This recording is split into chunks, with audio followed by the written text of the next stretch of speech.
Welcome to our channel Scary Sagas, where we bring you the most amazing true horror stories. Today, we have bone-chilling stories that will make your blood run cold. These stories are based on real events and have been passed down among the people. Are you ready to hear the ghastly ghosts and demonic spirits that still roam the deserted halls and corridors?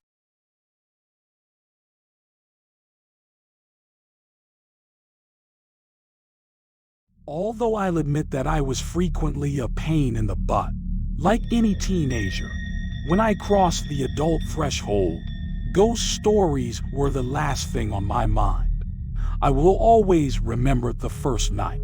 I stood up and went to the restroom, afraid at first but quickly pleased that I was changing into a lady.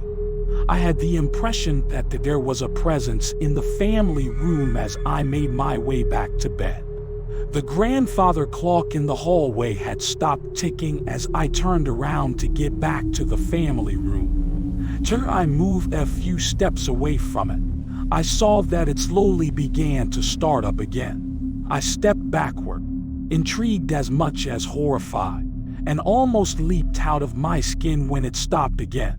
I repeatedly tested it, and each time, depending on how close or how far I was, it would stop and start.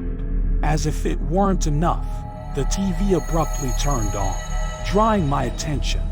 I stood there frozen and craned my neck to look. I could hear a voice, but it was scratchy and difficult to understand over the heavy static. All the activity stopped as my father stormed out in a rage. That was just the start of a time when I was made to take responsibility for all the broken appliances and machinery in the house. All I wanted was for them to leave me alone, but my parents assumed I was pleading for their attention. I was unable to persuade them that I wasn't responsible for the odd and occasionally frightful activity. When I was home alone, it was terrible. When I first arrived home from school one afternoon, I was relieved to be by myself.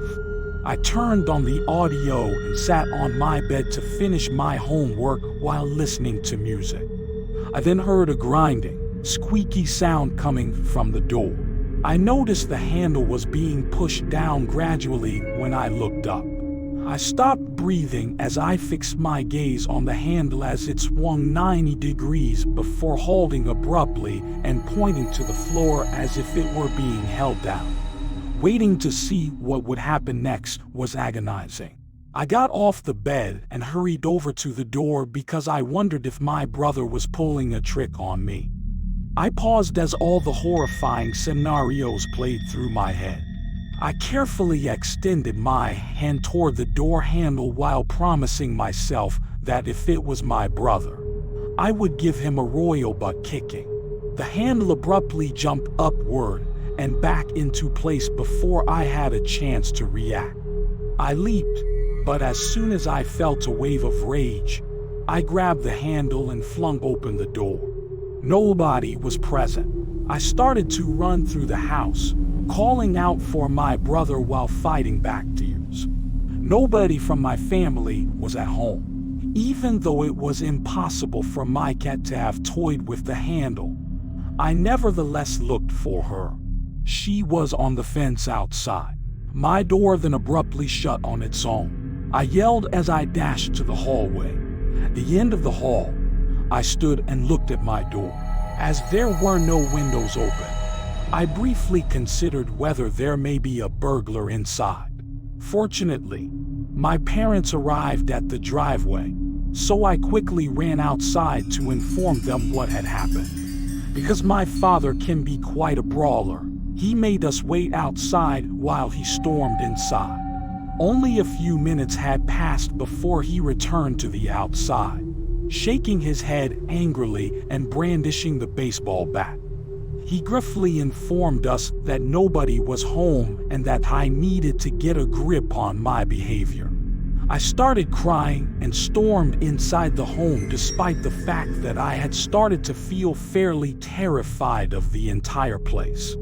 I could quickly fill a book with all the things that happened to me in that first year. The shelf would occasionally have an ornament and the accidental book falls. One wind chime in particular went berserk while the others remained motionless as I went out to the backyard to sunbathe. When I was in the room, the hot faucet in the kitchen sink frequently switched on by itself, and as I passed by the bathroom, the toilet even flushed. The odd thing was that, over the entire year, the incidents only occurred at our house and not at school or other location like friends' houses. Suddenly, on my 16th birthday, all activity ceased. At the age of 38 and with my own children, I worry about them going through puberty and desperately hope they don't experience what I did. I will never be able to tell if it was just my own powerful energy, but I am confident that I felt constantly under psychic attack.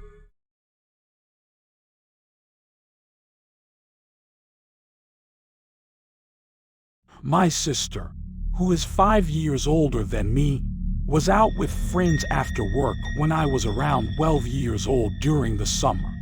Our bedroom was shared.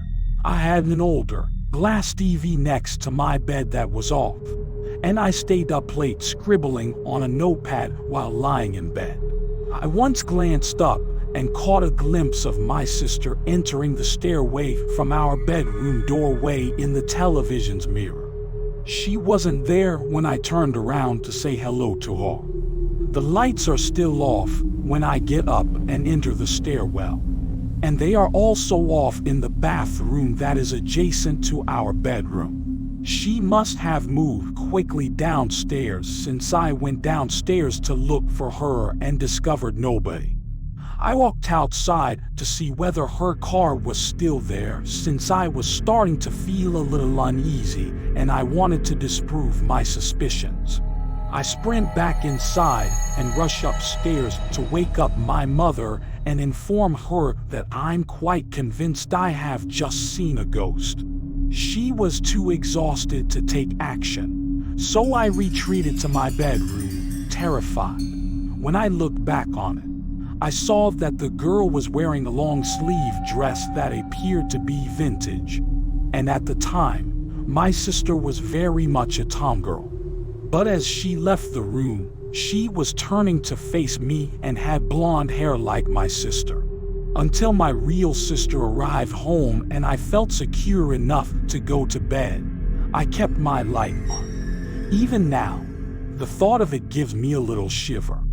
Even though I don't have a strong belief in the afterlife, I am certain that I saw a young girl leave through the door.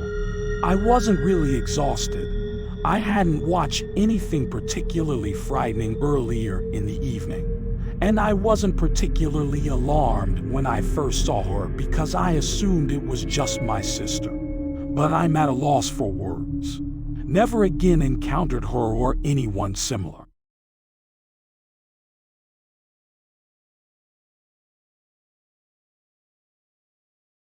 I used to reside in my father's basement when I was a teenager. He would routinely go for work trips, leaving me home alone for up to a week at a time.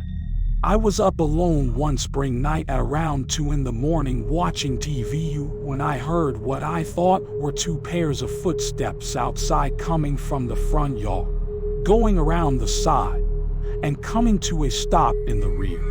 I then noticed that although I couldn't see outside because all my lights were on, you could see me from outside. In a fit of fear, I turned off my TV and lights, leaving me alone in my basement with what I believed to be 2 prowlers watching from my back deck. I don't know how long I remained motionless in the pitch black, but after a period passed with no new sounds, I silently moved upstairs to try to gain a better view of my backyard. Fortunately, all the lights up there had already been turned off.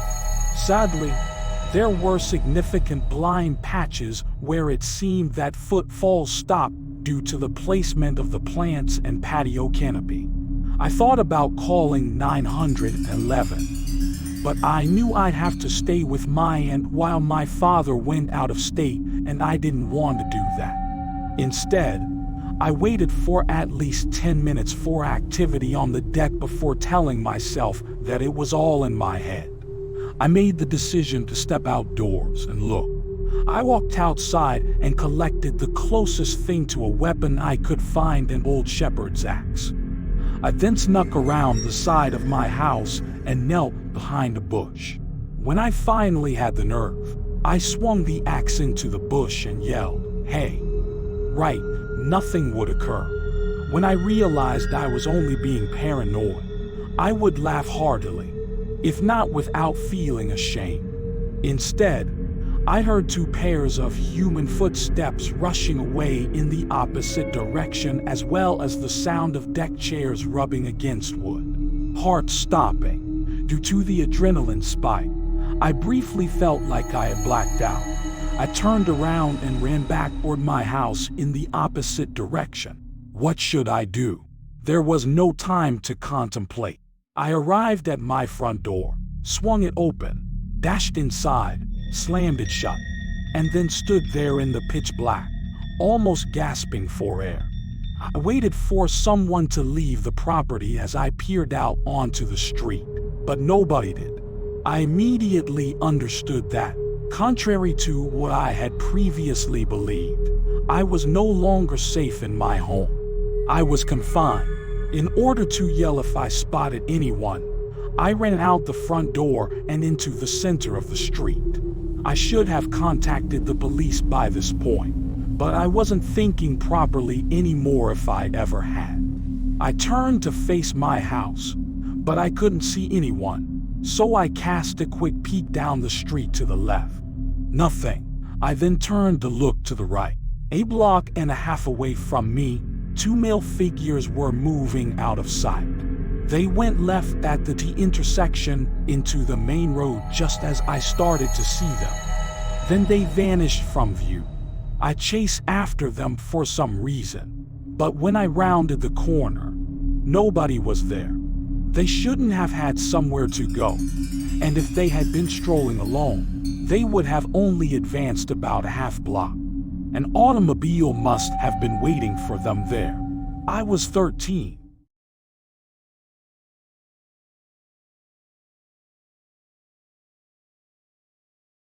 It wasn't until later that I learned what it was called. In Laguna Beach, I was residing in a home built in the 1920s. It had formerly served as a speakeasy, a brothel, and a place to hide illegal immigrants. My brand new wife and I were arguing one day. I even forget what it was about now. I was left alone in the house while she went down the block to have a cup of coffee and cool off. The construction of the location was exceedingly careless. On one side, there was a bedroom, a living area, and a bathroom with 2 doors. A corridor with windows on one side to bedrooms on the other was located on the opposite side of the bathroom. I could see into the bathroom from my bedroom, then through the bathroom and down the opposite hall. I was standing in front of my dresser when, out of the corner of my eye, I caught movement. There was a black figure, and 17 years later, goodness, just typing that gives me goosebumps. It was only loosely humanoid and around 3 feet tall. The only way to explain it is as dark scribbles that appeared to have been drawn in the shape of a human being. However, the scribbles moved, resembling electricity arcing. I don't believe there was any sound. I clearly recall that when I first saw it, I was not terrified, but rather puzzled. I then realized I was observing it. It didn't turn around, I suppose. It just seemed to be focused on me. I then felt afraid. It rushed down the hallway toward me without waiting for me to move or yell. I was absolutely stuck in place. The door nearest to me slammed shut on it as soon as it entered the bathroom, for reasons I cannot fathom. I yelled. I called out to my wife. Our house was empty. I went the fuck outside in the daylight and didn't come back in for about 10 minutes when she finally arrived home. I don't think ghosts exist. Although I don't think I saw anything otherworldly, I am certain that I did. I had no idea what it was.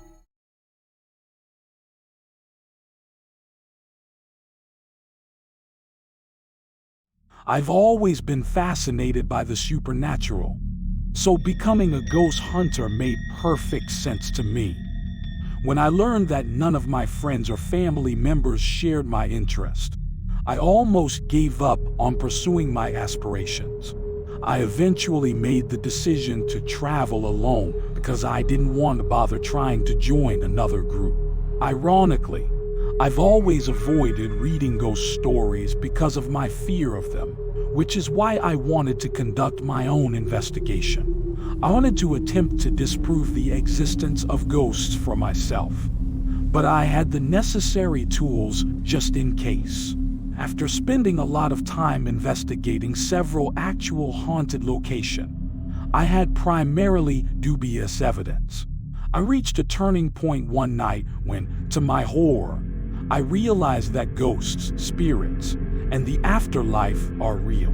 I had heard of a rundown structure where a cult leader had brutally dominated his followers. Together with their leader, many of his followers perished in the old, now demolished building in a fire.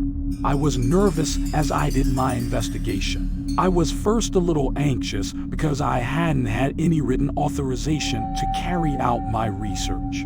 I knew it was going to be more than I bargained for when I stepped foot on the property that fateful night. I was able to record the majority of the sounds and voices I heard using both my video camera and an EVP recorder.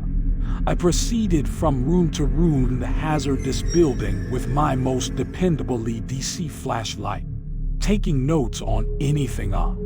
I stopped in my tracks once I entered what appeared to be a meeting room because I felt a presence via electromagnetic frequencies. I yelled out, "Is anyone here with me tonight?" while holding out my EVP recorder. There was first no answer, but later I noticed a light coming from a ceiling hole that looked like swirling mist. I started to walk over to see what it was since I thought the light was coming from a street light. But I immediately stopped. Something resembling a gigantic man in white robes and holding out his hands were starting to take shape in the fog. I became delighted since I'm a Christian and thought Jesus was about to appear to me. But something warned me no. Jesus has nothing to do with ghost stories.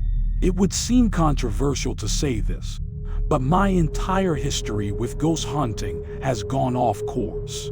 Then, all of a sudden, the apparition pointed at me and started to boom in an ugly voice, causing me to go immobile. "Join us, sinner," he commanded. Then I noticed that the room was filled with ghostly laughing. I panicked and, while trying to keep my eyes on the ghost, dropped the EVP recorder and bent over to look for it. I pointed the camera directly at the ghost as the laughter grew louder and he began to float toward me. He jabbed his finger at me once again and cried, "Sinner." His face twisted into a grin of malice. I was so terrified that I turned off the camera while I ran out of the room, leaving my recorder on, and I began to pray. The ghost kept yelling at me as I hurried through each room, tripping and stumbling to find the door. I could hear chanting beginning in the distance as I felt the spirit approaching, but I managed to escape. I destroyed all the evidence from that night because I was sure I had been touched by the devil, and I promised in the Bible never to go ghost hunting again. They seem to like that these stories will leave you with more questions than answers. They are a reminder that sometimes the truth is much darker and more mysterious than we ever imagined. Join us next time on Scary Sagas for other spine-chilling true stories.